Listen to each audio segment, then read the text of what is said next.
Susan, this segment here, I'm going to have you guessing of where we're going. Oh, I love a game. I'm going to do a couple segments here at a place. All right. All right, it's down 405, a little bit right. past 55. You get off on Bristol Avenue. Down 405. You mean up 405? Up 405, No, yes, towards north LA. ones. Okay. And that's where we're going to do some shoots here. But where do you think we're going? Well, I think we're going to South Coast Plaza. Oh, my favorite place to shop. Oh, I love it. Did you know that South Coast Plaza is the largest mall in California, and it is the fourth largest mall in the country, and that they have hundreds and hundreds of stores and Susan, restaurants. They even fly people in from all different countries, from Right, all they land over the jets world. at the mall. No, the airport's a little over from that. They go to LAX, and then they bus them in, and they have interpreters there with their language. Stop. And We're not going to that mall. No. Think that area, but we're not going to that mall. Segerstrom. Going across the street to Segerstrom. Oh, my favorite place for theater. Oh, I've seen fabulous productions there. The Symphony Hall, South Coast Repertory Theater. No. Okay. Think of the same area. Where do they make Frankenstein? What? Where do they make the monster Frankenstein? The big ooh. Probably in a film studio. No. The actual monster. Mary Shelley's Frankenstein. Oh, well, in a lab, a chemistry lab. Correct. Lab. We're going to a chemistry lab. No, not really. But it's called the lab. The lab. The lab. Right. I've heard of that. Yeah.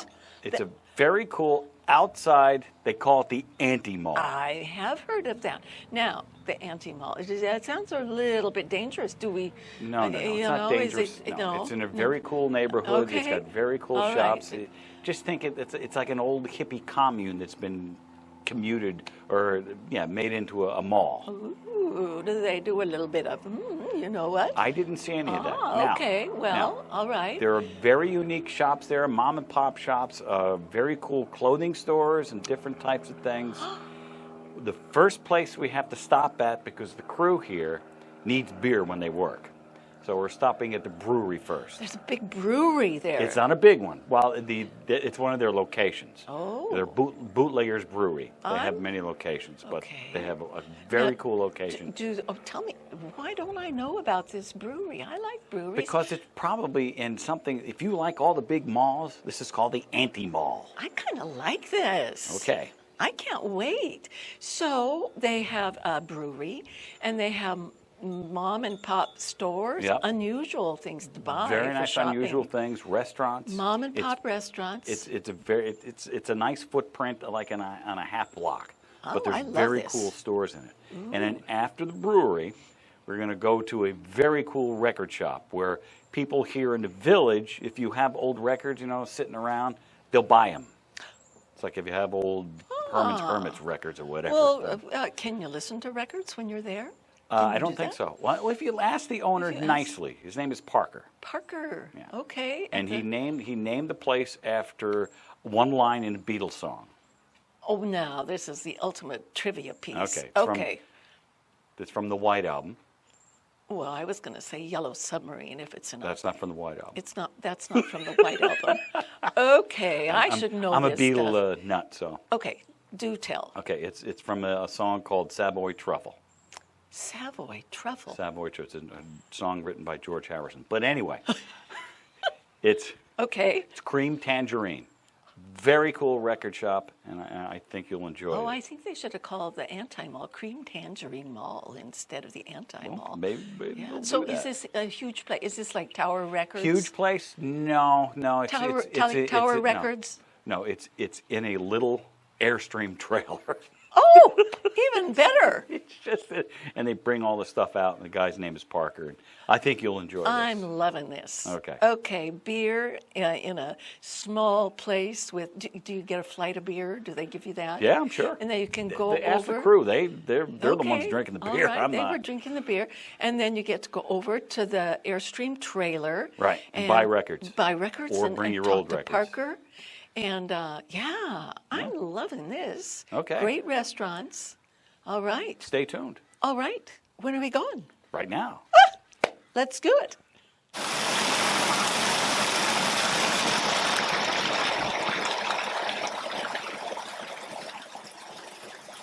Today we're beyond the gates at the Bootleggers Brewery, and we have Charlie with us. How's it going? Appreciate you helping out here today. Now we're in a place called the Lab, which I understand is called the Anti-Mall or Yeah, something. Anti-Mall. Very cool area. But here at Bootleggers Brewery, you guys have a lot of brew. Yeah. How many beers do you have? Typically about 20 to 24 on And a is one it time. seasonal? Yes, we typically do have 20, 24 on tap. Okay. Different varieties. Yeah. And as we can see here, where you don't make all the brew here. No. I mean, this is do it in Fullerton. Yeah, a lot of it's done in Fullerton. We do small batches here, like our Hellas Lager and our barley wine we've done here. Now, I mean, just a little bit I know about making beer. Can it be automated in any way? I mean, do they Yes, have computers? but we still have people milling the grains, stuff like that. How many people does it take to make a batch of beer? I mean, does it require a huge staff? Yes and no. Okay. It Yeah. depends on the brewery. Yeah, it and the depends on the brew. automation. Yeah. How much you're doing in that day. We're here in Costa Mesa, and you've got several other locations, like we just mentioned, Yeah, Fullerton. Fullerton. And are there tasting rooms there as well? Yeah, big old tasting room and patio. And Yeah. patios like Oh, we yeah. have here, which is great. We're about 20 miles, again, outside the village, and you just come down the 405 to the 5, and where you take the toll road, and you're right here. Can people get the Bootleggers Brew and besides the locations here? Yeah, we're in local liquor stores and then some bigger shops, Target, Albertsons, stuff like that. Yeah. Now, but can somebody come in here and just like take a six-pack or Yeah. some cans Oh yeah. away? Oh yeah. We've got our to-go fridge, Sure. and then anything on tap we can or bottle here. It's like a growler A jug? growler, or then we have our little candy machine as well. So if you want to take a crowler, yeah.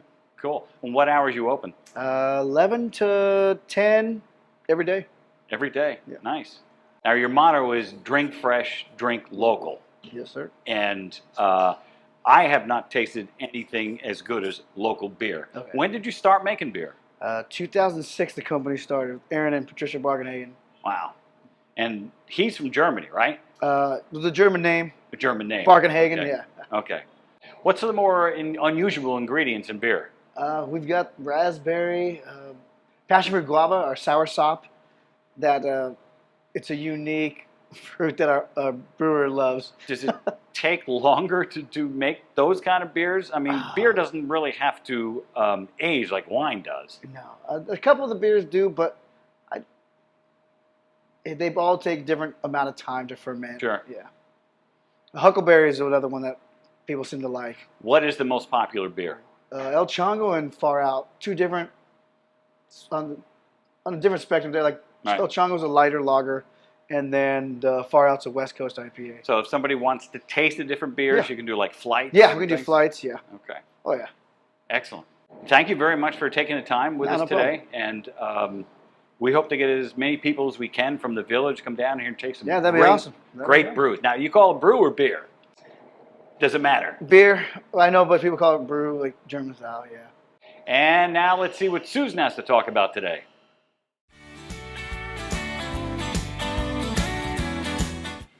Well, thanks, Bill. Well, now we are in Costa Mesa still. I'm here today at the Black Bear Diner with Chris Flansburgh, who's going to fill us in on this unique restaurant. So, Chris, I am thrilled to be here. I have never been to this restaurant before. I'm eager to know more about it. Maybe you can fill us in on the Black Bear Diner. Yes, ma'am. We love having you guys here. Black Bear Diner, this is a 25th anniversary. We started up in Mount Shasta with our first location. It's still open today. The co-owners, Bruce Dean and Bob and his wife, Laura Manley, are still the owners, and they participate in operations quite a bit. In the last 25 years, we've grown to 143 locations, Oh my gosh. 14 states. So, Wow. yeah, it's absolutely taken off, and it's an incredible brand. As you can see, it is bear focused, and Yep. the meals match that. Yeah. Bears are hungry, and we have a lot of massive plates that can feed a hungry bear. Really? Well, I never would have guessed there are so many locations. When you walk in, it feels like, as I was saying, I feel like I'm driving up to Mount Shasta and on I-5, and it's seeing the beautiful trees, and it's bear country, and I feel like this is a family-owned, private, one-of-a-kind restaurant. And to hear that there's so many just is amazing, and which I'm happy to hear. So, and they're in so many states, and you're known for your generous portions. Generous portions, very, very good comfort food, Right. what you would expect at a mom and pop diner. Yeah. Chicken fried steak, biscuits and gravy, and we try to cater to those light eaters as well, with many options on the menu that are Okay. lower calorie options for those who are Okay. trying to be fit bears. Fit bears. Oh, that's great. So your best sellers here, let me guess, just breakfasts, or now you're open for dinner too, right? Breakfast, lunch, and dinner. We do serve breakfast all day, which is nice. I know people love breakfast throughout the day. As far as the most popular dishes, we have a dish called the Grizz for the bear, and that comes with pancakes or French toast or waffle, eggs. Comes with 3 different meat styles and potatoes as well. Whoa. So you get a little bit of everything with that one. Chicken fried steak, again, is a very popular dish. Yeah. And you've seen the display of desserts as well. So. Oh, yes, the desserts look fabulous. Homemade apple pies and different variety of pies, but all homemade. Absolutely. And they come in different sizes. I've never seen pies like that they're small. They're not a big pie that serves 8. They a comfortable serving for 2 people. Absolutely. Very generous serving too. One hungry bear or two people sharing for sure. Hours. You're open 7 days a week.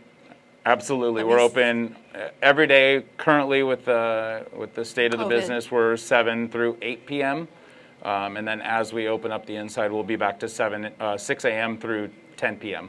But you have very comfortable seating outside in the tent. That's correct. We Yeah. have the tents outside, and we can Yes. house That's many great. hungry bears. Hungry bears. Have heat lamps outside. No heat lamps. We're fire coded to not be able to have those. Okay. Another option that is something that people definitely take advantage of is our takeout.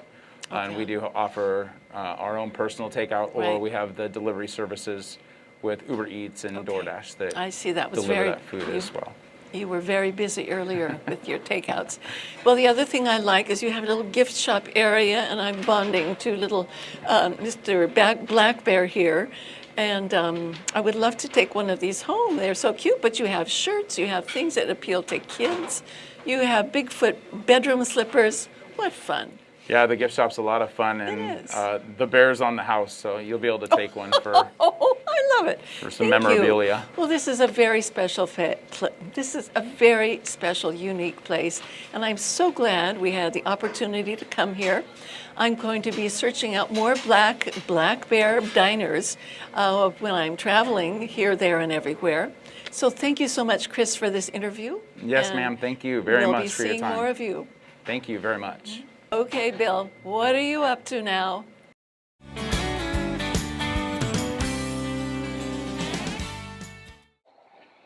And we're beyond the gates now with Parker from Cream Tangerine, which is a great record shop. Thank you, and, brother. Cream Tangerine is obviously from a Beatles song. That's correct. Savoy Truffle. Yep. You guys are into old vinyl, but do you buy old vinyl, let's say, from people in the village would have their old vinyl? That is my favorite part of the day, is getting the privilege to look through somebody's collection, assign it a value, and let them know what they've got and pay them fairly for it. So you've got that sharp of an eye to see something. I promise. Yes. Okay. Yeah. Because I know a lot of the Beatles stuff. I mean, you could look at Beatles stuff, like you said, it could be worth $1, it could be worth thousands of dollars. That's correct. Yes. Now, if somebody brings in some things like that, do you actually go back and sell it again? Yeah, that's the idea. We buy stuff and clean it all up nice for people, and then we either call somebody from our Rolodex that already wants it, or put it on the shelf. Oh, so in other words, if somebody came into you and say, okay, I'm looking for such and such record or cassette. Absolutely, we love hunting that stuff down. Oh, that's cool. Now, do you have a website that people can go to, check it out? Yeah, we're a little old-fashioned. We don't really do the online Okay. commerce too much, but maybe one day. Which, how long have you been here? This is called the Lab, which is It'll be 10 years next week. in the same location with this cool trailer? Yep. Wow. Now, if somebody came in and looking for current records, you would have that. Well, I've got a lot of them. Okay. Yep. We can only carry about 5,000 or 6,000 records at any given time here, so I don't have everything. Now, But we try to do as best we can. what made you think of doing something like this in the age of digital downloads? Complete selfishness with my time, I think. Okay. This is what I used to call out sick to go do, So if you're going to be selfish with your time and enjoy yourself, you might as well surround yourself with dusty old records that you enjoy. And I used to live in Austin, Texas, and I used to go to this place called Waterloo Records. Sure. And it was my favorite place to go. This is going to be my favorite place to come down. And okay, I've got You're old always records. welcome. Okay. We're not far from the village, and again, bring old cassettes. I mean, CDs. Is that a A rare? little bit, yeah, a little bit of CDs. We're mostly records. Mostly Okay. records. Mostly records. And do you have a personal favorite? It changes every day. Every day. Every day. Again, thanks for your time, man. Appreciate it. Absolutely. Thanks for stopping by. You bet. And now let's see what Susan's up to.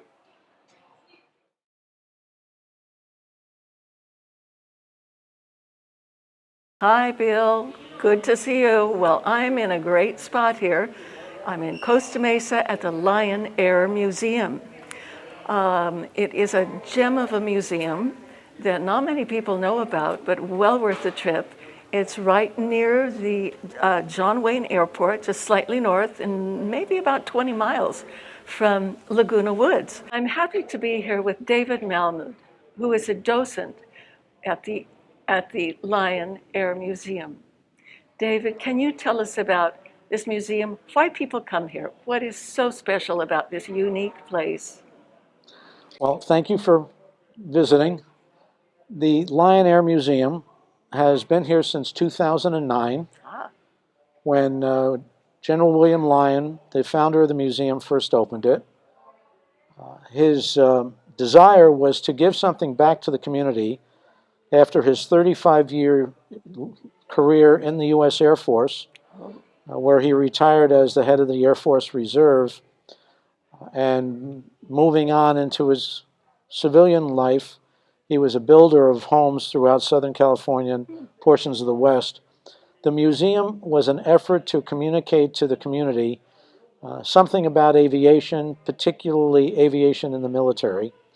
And each of the aircraft that you see here represent planes that he either flew or commanded. And while we're a small museum, we are large in personality because of our volunteers. I see. How many volunteers do you have? We have 80 volunteers. 2/3 of them are either World War II, Korea, or Vietnam veterans. Oh my God.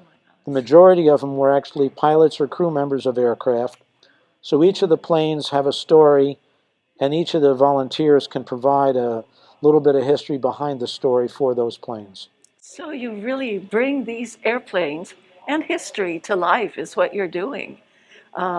For young students who come here, for anyone who comes here. And to know that Mr. Lyon originally flew many of these planes himself. Yes, he did. Well, tell me a little bit more about what else you have here in the museum. We're seeing all these fabulous old planes, but you have much more. You have some cars, some very elegant antique vintage cars. You have motorcycles. I see a bicycle over there. And you have so much more. So what's the deal with all that? The museum is not only an aviation museum, it is a museum of history. Transportation in the United States is not just the planes, the trains, the automobiles, it's also the personality behind each one of those vehicles.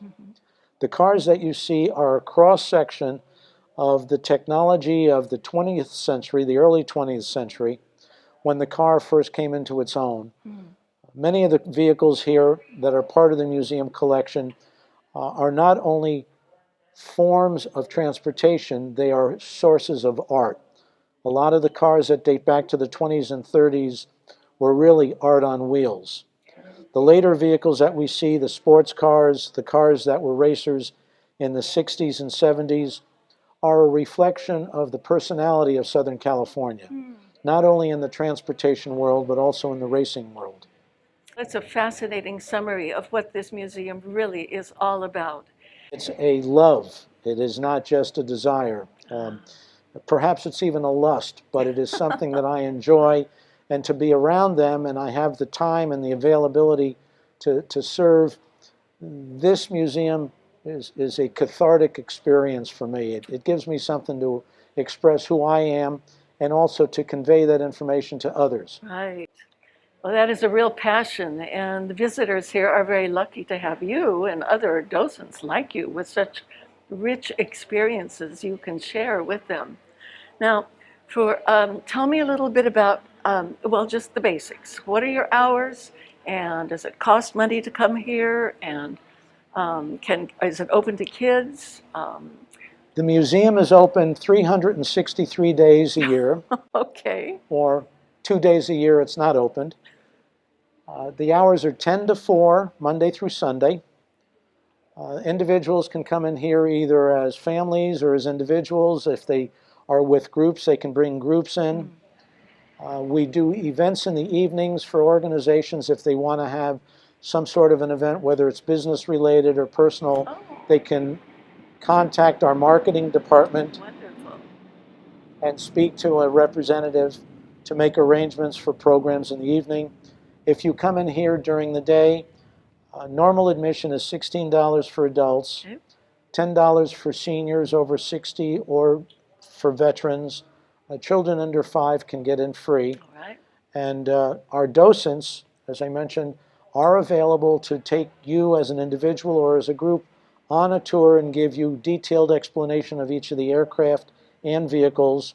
In addition to that, although unfortunately not now, we have a theater where we normally run a film of either 20 to 40 minutes for individuals to get a bit of history on each of the planes and a little bit about a history of aviation. Oh my. Well, this is a very personal, very in-depth experience in getting to know about all of these planes and history of the wars of the 20th century, as you say. A unique niche for an air museum, I would think. Can we start with the car that's behind me? It looks like it's a Duesenberg, is what the sign says. Tell me a little bit more about it. It's a beautiful vintage car. Where did it come from? Well, it was manufactured in the United States. It's a 1929 Duesenberg Model J. And as you can see from the lines on it, it is a work of art. It just happens to be on 4 wheels. But it is a style of the 30s. And it is a reflection of perhaps the age of conspicuous consumption. Now, I'm interested in the plane that's right behind you here, with the yellow tail and the green stripes and the star. What's the story of that plane? The plane that's behind me is called a Boeing B-17. In the Second World War, it was nicknamed the Flying Fortress. The plane was first manufactured, not this particular plane, but the manufacture of the model was in 1935. A little over 12,000 were made. This is one of only 11 that still remain on static display in the world, 9 of which still fly, so a little over 20 are still in the world today. The B-17 was what they call a heavy bomber. It had a 10-man crew. It had a 2,000-mile range. It could carry up to 8,000 pounds in bombs, 3,000 gallons of fuel, and it traveled not only in Europe out of England, but it also was used in the Pacific. It's probably the most well-known bomber of the Second World War. The B-17. B-17. It is called Fuddy Duddy. This is the name of the plane. And Fuddy Duddy was a name given by the crew. Typically in the Second World War, many bomber crews would name their plane either because of the location of the crew where they came from, perhaps some personal interest in the aircraft, something related to either their mission or their I see. job. So very personalized. Very personalized.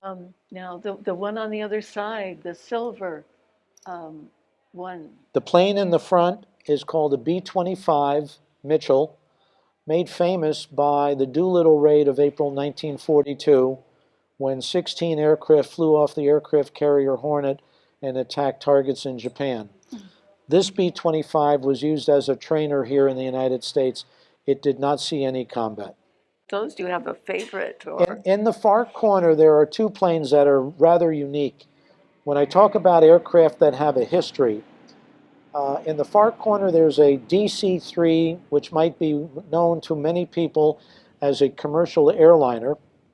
It is painted up in American Airways colors from the 1950s. However, what's unique about that plane is it never was an airliner. General Lyon, in his civilian role, became the owner and CEO of an airline called Air Cal. Air Cal was a regional carrier back in the 1980s. And as part of his contribution back to the community, he wanted to show aircraft that were a reflection of aviation in the 50s. And so he took this plane and had it painted up to look like an airliner. This particular plane is a true veteran. It served in World War II as a troop carrier, carrying troops over the beaches of Normandy in June of 1944, over the Operation Market Garden in September of 44, which was in the Netherlands. It carried supplies during the Battle of the Bulge in December, and over Germany in April of 1945 in Operation Varsity. what stories! Each one of these, amazing. That is probably the most famous in terms of information. Now, any of these planes, is it possible to go into any of these planes to see the interior of them?